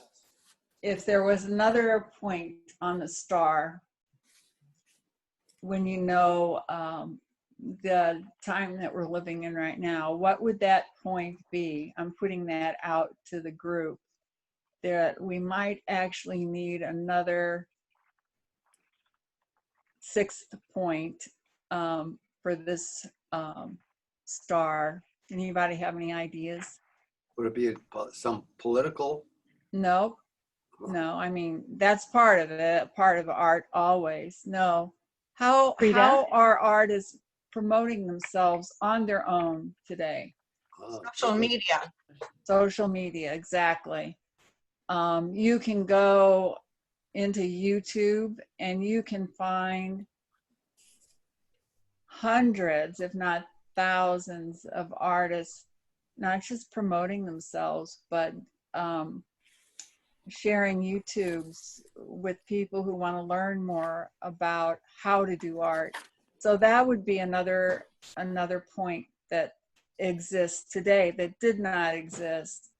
The closest thing that would come to it, Roger already mentioned, in the mid to late 1800s would be the newspaper and critics. But you had to have a critic write about you. Very seldom, if ever, you would write about yourself in the newspaper. Roger, any comments? No, I think you're totally right. That's a brilliant idea. The fact that, yes, there'd be another touch point, which would be social media, which in itself is controlled by many things. It could be self-directed, where the example you gave of the artist, and it also could be the masses weighing in. So it almost is, there are two portions to it. One that is self-directed, and the other one which is responsive from the outside world, right, weighing in. And you get a stamp of approval by how many hits you have. I think that's what it's called. Or maybe Amazon takes you over. I'm not sure. I think it's interesting though, because a lot of the feedback is, there's also that whole other side where people I agree with you that would be a whole new element. And it is a whole new element for artists today, but they still have this pushback where they don't want to hear the bad stuff, right? Like then you hear the people complaining about the bad feedback they get on social media, and it's interesting, right? Like they still have to, feedback is kind of feedback. Lori, did you have something to add? I'm sorry, I thought I saw a hand up for Lori. Nope, she's all set. Thank you, Roger. Oh, Frida? Frida, you got to unmute. I'm sorry. Okay. I have a question about the Manet. Someone mentioned earlier that the nude woman is staring right at the viewer. And then, Roger, you showed us two nudes kind of reclining. And I guess, a feminist interpretation might be that the world was not ready at the time for women to assert themselves as individuals in their own right, and that was a turnoff to the critics. So that they did not like that. These other paintings, these women lying like that sort of proffer to the male gaze. Mm-hmm. That's kind of Yes. my thought. Mm-hmm. When I have a second, I'm going to pull up Olympia. I don't have her in this slide deck. There's a key piece that I didn't include in this deck that I'll pull up to show you that that relates to some of what you brought up just now. We had a hand up from Ben. I'm sorry. Okay. I just had a question on the ecosystem, the star. What's intriguing to me about art is you could have it where none of them are there. I mean, what about someone like Vivian Maher, a photographer? She's just taking pictures. She's not recognized during her lifetime. There's no curator, corrector, dealer till after her death. And perhaps she didn't even want to be an artist, her things shown. How do you feel about something like that? Mm-hmm. Yeah, in particular in her case, because she never even developed her film. You know, you're absolutely right about her life, but her death went through this same thing. In order for anybody else to see her work outside of herself, which would have been thrown in the ash can, once somebody saw it and they bought some and they put some on YouTube or on the internet, and people wanted to buy them. And so immediately there was there started to be a market for it.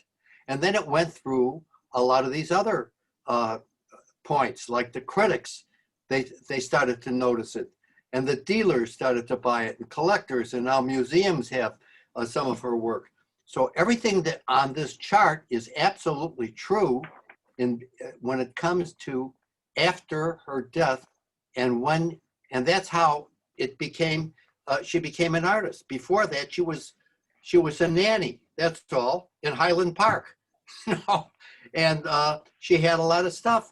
And it would have never amounted to anything if somebody hadn't bought a locker that had a lot of stuff in it. They didn't even know what it was, and they saw these. They bought the locker for next to nothing, and in it was all these pictures and these and all the film, and that's how which was undeveloped, and that's how it all happened. We're So going to come back to the Vivian Maier in a couple of weeks because we're going to have a presentation dedicated just to her. So we'll be able to look at her work and also the whole drama surrounding her life and her legacy. So One quickie thing about that, if I can. It was actually other artists. The guy who bought all that stuff uploaded it. It was other photographers who went crazy when they saw her work, and they started writing him. And that kind of got the ball rolling. Were other artists first, which I thought was very interesting. Almost like critics. So we'll come back to We'll come back to Vivian. To Vivian, we're going to have a whole session on her. But this is an example of, again, a Manet. And this was from 2 years later. And because of the luncheon, this one was accepted in the Salon. And it is the same model as Victorine, his favorite model. And she is a courtesan, and she's staring right at you. And you can imagine the outrage that came with this one, even though it was accepted as a piece at the show.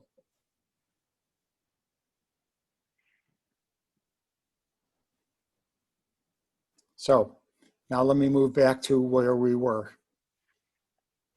Okay, the next thing I'd like to go over, if you will, is can I tell you a story for a minute? Oh, we always tell stories. Okay, I know, you let me go this far. Okay, so Pizarro, as in Pizarro, is grew up in the West Indies. He's Jewish, and he has been outside of France for a long time. He's in the West Indies. He's been traveling around. He's been painting. He's coming back to Paris, where his parents are living. It's 1855, and he is told, when you get there, you should take all your paintings and go visit Papa Corot, Jean-Baptiste Camille Corot, one of the all-time great names, Jean-Baptiste Camille Corot, who was one of the most revered landscape artists and teachers. So he goes to see Corot, and Corot says, you know what, kid? You're painting, but you don't know how to draw. You should learn how to draw. And the way you're going to learn how to draw is if you go to one of the unofficial academy studios, Glayer or Julian or one of those, where you can work from the model and concentrate on learning draftsmanship, and that will help your painting a lot. So Pizarro does go, and when he's there, lo and behold, the setup is where it's like a lot of art classes today still are. When my mother was an artist and she would go, and it would be that you're there, you're painting, and you're critiquing each other, and you have a master who is leading the class and leading the critique and giving you some tips and showing you the way. And so he goes there, and lo and behold, who does Pizarro meet? He meets Renoir, he meets Monet, he meets Bazille, who's the tall guy in this picture, and he meets Sisley. They all are in these same unofficial studios, and they get to know each other. And they end up doing what guys do. They go out and they socialize. They go out and they have coffee or have drinks or absinthe, and they talk art. Who isn't with them are the already established people who were also, in many cases, a little more upmarket, other than Bazille, who was wealthy, and that's Manet and Degas. So their orbits come together because the younger guys want to get to Manet because he's the one that created all these sensations with the nudes and with the luncheon and the Olympia. So the group gets to know each other. And then it grows further because now you have some women impressionists that are going to show up. You have Berthe Morisot. We know about her because the Art Institute is one of the few places that has some Berthe Morisots. The beautiful woman at the toilet, it's usually on display at the back of the Impressionist room. It's a gorgeous back of a woman at a mirror. That's a Berthe Morisot. And Morisot ends up marrying Manet's brother, Eugene. And then the other one is a woman who befriends Degas, never romantically, but ends up being close with Degas, and that's Mary Cassatt, the American who moved to Paris. So that is how all the Impressionists got to know each other. Now, one last part of the fable, okay, a guy who's not in this picture, and that is, we all know Caillebotte, right, from the rainy day scene in Chicago. That's Gustave Caillebotte. He was close with this group also, and he was wealthy. And it turned out that when he died, Pierre Renoir was the executor of his estate, and the state wanted death taxes. And so the settlement that was negotiated back and forth over time is that instead of cash, won't you take his paintings? And the state said, no, we don't have any interest in his collection. We want money. And then Renoir argues that, no, I'm telling you, you'll be happy you have this stuff at some point. You could put it in the Luxembourg Museum and you'll be happy. And it goes back and forth, and ultimately they take it. Okay, what did they take? They had 72 Renoirs, Monets, Pizarros, Sisley's. Caillebotte, who was wealthy, was floating his friends by collecting their art whenever he could so they could have cash. Right. That is the backbone of the Musée d'Orsay collection. Yeah. Is that great? It's a wonderful story. Yeah. It is a wonderful historic story. It's more than a story, Roger. Thank you. Yeah. Yeah. And Howard And- Howard Rose. Howard Rose. Unmute Howard. The question I have is, so Manet is known as the father of Impressionism, correct? So By many, yes. yeah, by many. But it's not that he was an impressionistic painter. He was the father of these people, as you're explaining, and maybe the gathering. He was the first one to sort of rebel. And is this what really leads to that nomenclature for him? I think so. I think what goes on, and this is a painting by someone named Fontaine Latour, and that's Manet with the reddish beard. And then the one who has who's kind of framed by the picture frame up there, that is, I think that's Renoir or Monet. I always get mixed up. The one on the far right is Renoir or Monet. Like I said, I get mixed up. The tall one is Bazille. The Art Institute has one of his paintings. Bazille, you don't hear more about because being as tall as he is, that wasn't a good thing when the 1870 Franco-Prussian War came because he got shot and died. So you only have a little history about Bazille. But they all revered, and this is an example of how they revered Manet. You're absolutely right. Manet did not display with them. He didn't paint like them. So it really becomes odd that someone who isn't at all like them is kind of their spiritual leader, according to so many different biographies. Yet it could just be because he's the one that kept pushing the envelope. Now, Frida brought up earlier about, did these people ever get together to fight the man? And the answer is yes. Okay. These people that generally were all painting in ways that were not like those highly finished paintings that we saw before. They painted more like this, and like this, and like this. Well, those artists banded together. Pizarro was one of the ringleaders in particular, and Sisley.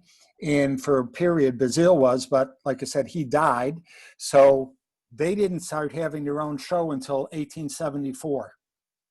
And then they put on 8 shows between 1874 and 1886. And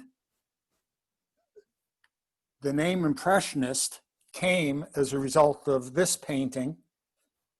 This is in the Musée Marmottan in Paris.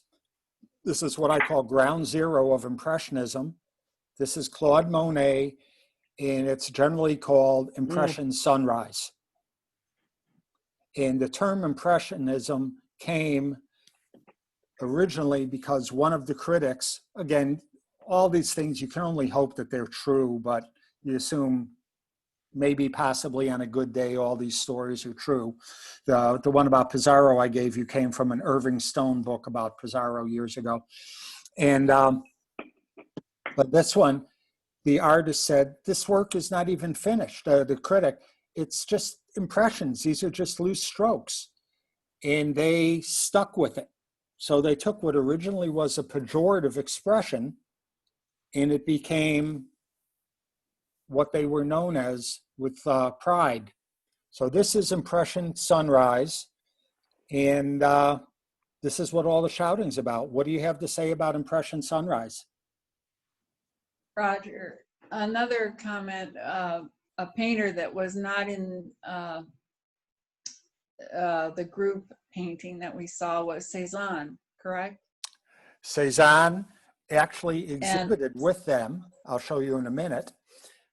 And then the other one is Degas exhibited with them, even though his style wasn't like them at all. Right. But getting back to who the father of Impressionism is, I mean, I think, Roger, you covered Manet beautifully. Cézanne, although we're not going to look at him today, he really could be the father not only of Impressionism but Cubism. Correct. So there's all this. This is the wonderful thing about studying visual art is who do you look to for being the most impactful? And it's hard to really answer that because there are so many connections within visual arts, from the past, from the current, from, it's what makes it so fascinating. And that's why I mentioned Cezanne. Yeah, and then also we did this just last year. We looked at someone named Daubigny and some of the Barbizon artists, which is a whole nother group that was going on a little before this, which frankly, they had very loose rendering of their painting too. So there's no exact starting point for any of this because they're all picking up inspiration from one another. It just happens to be Monet over time, largely because of that star chart we were talking about, all those touch points. All roads on Impressionism almost always come back to Monet and Renoir, even though on the deep dive we find out that behind the scenes, they in turn were inspired in many ways by the other guy, Manet, even though Impressionism is always associated with Monet and with Renoir. Any comments about Impression Sunrise before we look at the deck that I'm going to show you right now, these next few? Each one. I have Diana. Okay. I just want to say that this is going to be one of the paintings that I'm going to talk about, and we're going to discuss. Okay, good. Okay, so we'll go Diana light had on her this hand one. up. Diana had her hand up. I'm sorry. One of the things I had read was that the change in the type of paintbrush allowed the Impressionists to make the long lines. It was a flatter paintbrush as opposed to round, and it also allowed them to be much faster in getting the paint on the canvas to allow them to capture that moment, since it was not, usually painted over a long period of time. I just found that interesting. Great. Monet was inspired in many ways when he was a young man by a guy named Bodin, who was also from his part of the, originally from near Normandy. Sisley, you don't hear a lot about. The Art Institute does own some Sisley. And he was in every one of the shows, all 8. Degas participated. This was in the first show. These were all in the very first show. The piece on the right here, that very wild piece, that's actually Cezanne doing what he called the modern Olympia. Kind of creepy, huh? Any comments about that? I agree, it's creepy. This is Alan has a comment. And he started to, but in developing his style, which is the one on the left, he went through several different periods because he had all these guys who were friends, and like any good writer, you have to go through an evolution almost in order to come up with who you are and what you are. And so this was part of it, but really there's been very little of this, and there's a lot more of the one on the left. Yeah, he's known for what's on the left, but it's shocking to see that the very first exhibit, he'd already been in their orbit, and then he did his own riff of someone leering at a nude woman, probably in a brothel. That was what he called the modern Olympia. Any comments about this one? Otherwise, I'll move on.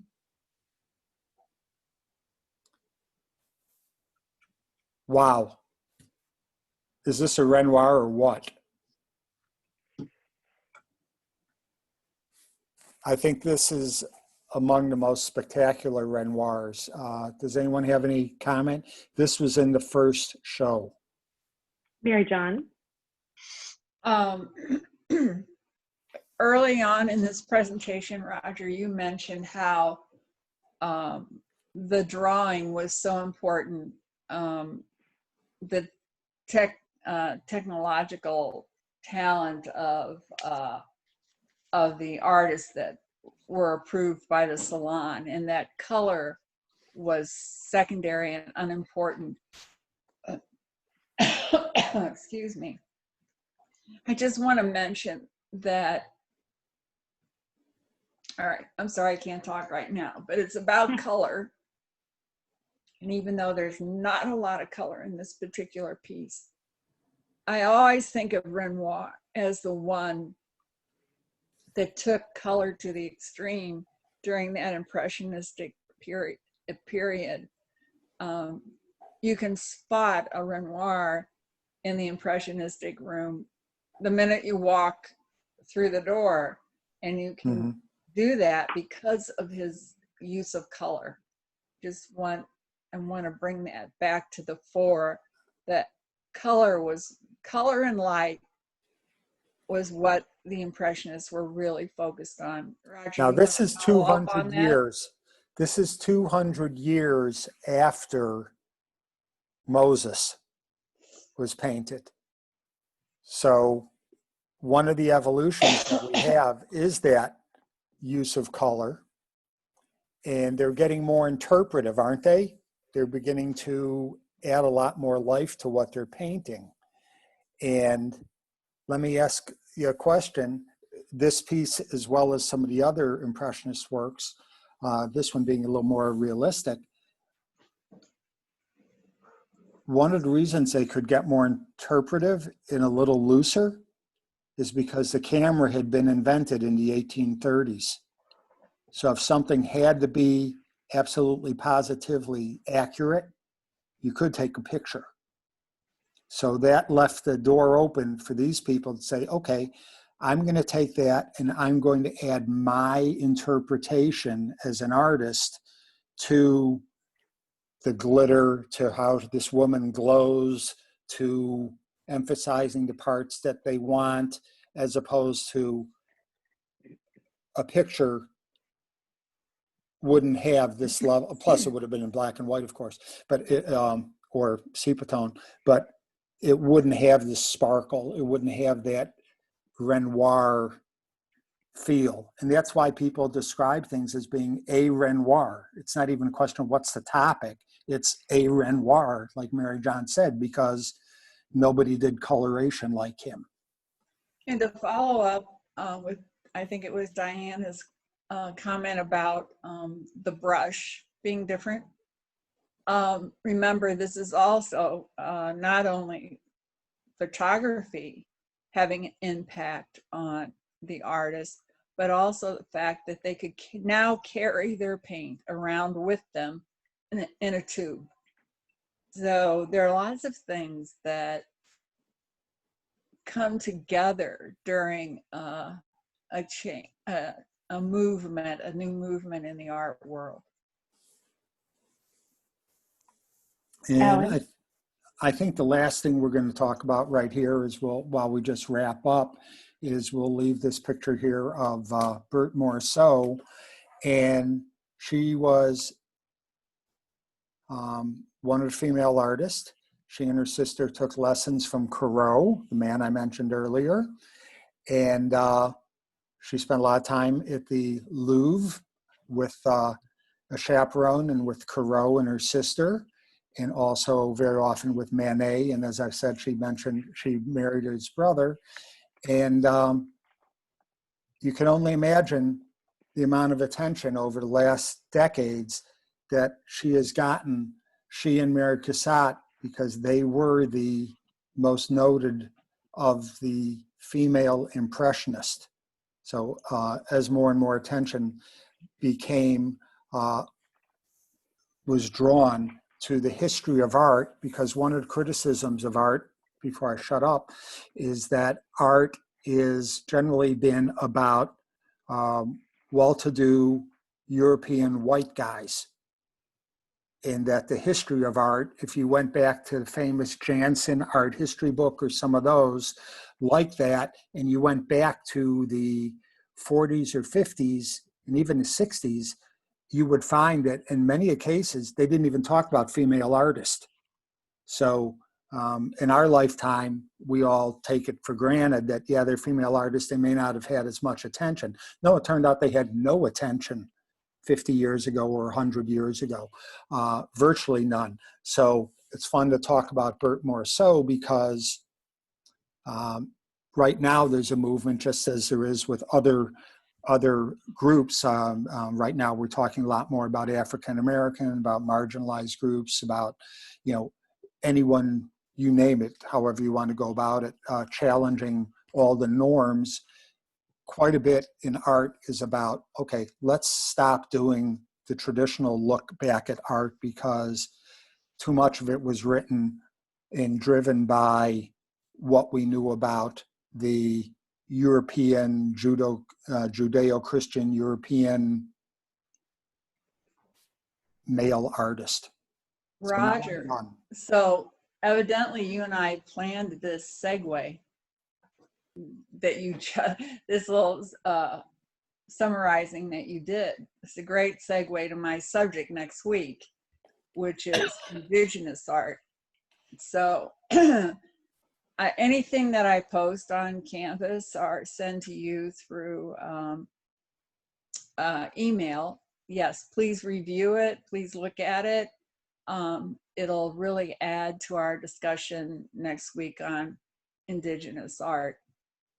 Thanks, Roger. Pleasure. Okay, I think that's going to be it for this week. We're a little over time, so thanks to everybody for hanging in there. I think the tech went much smoother this week, and Roger, that was a great presentation. I really appreciate your depth of knowledge about the material, and I think everybody got a lot out of it. We had great discussion, so thanks to everyone. Thank you. Thank you. Thank you. Thank you. We'll see you next week. Bye, everyone. Bye. Bye. Thanks, Roger. Thank you.